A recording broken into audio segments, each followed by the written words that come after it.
private employers. The plane maker employs around 12,000 workers at its 737 assembly plant in Renton, Washington. Production of the MAX also supports thousands of jobs across a network of over 600 suppliers and hundreds of other smaller firms in the global supply chain. In fact, there are 2,500 people involved in that supply chain here in the UK.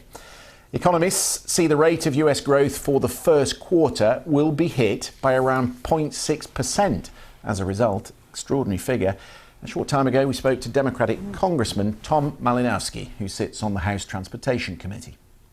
So, Congressman, just wanted to start by getting your reaction to the news that Boeing is, after all of these months, deciding to suspend production of the 737 MAX.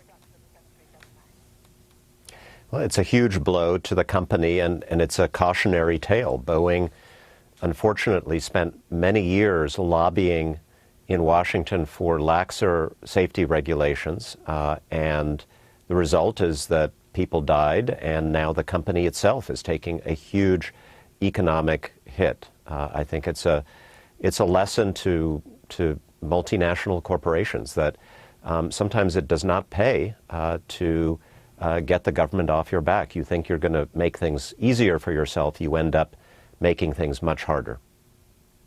You've sat in on all of the hearings with the FAA and with the company itself. Have you come to the conclusion that Boeing acted in bad faith, that they knew they had a problem and didn't address it? Well, there are certainly people at Boeing who thought there was a problem, and we're still investigating this. The FAA is investigating it. The U.S. Justice Department is investigating it. We haven't come to ultimate conclusions.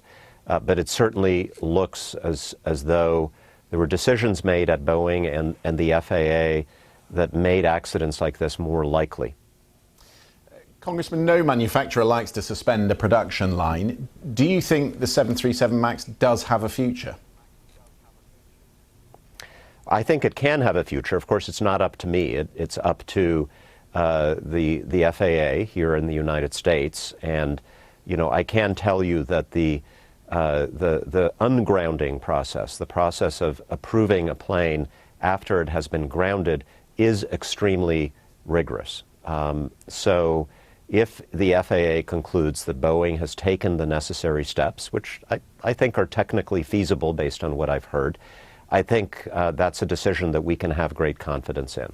It's interesting that you make that point, because other regulators around the world will have looked on with some horror in recent months, particularly through these hearings where it appeared that Boeing was in bed with the Federal Aviation Authority.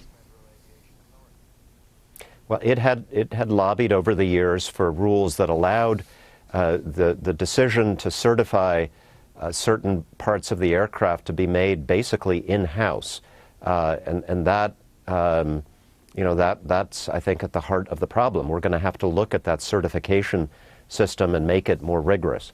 Look, the big picture is that airline travel has been getting safer over the last 20, 30 years. There's no question about that. So I wouldn't say the system is completely broken. It has succeeded in many respects.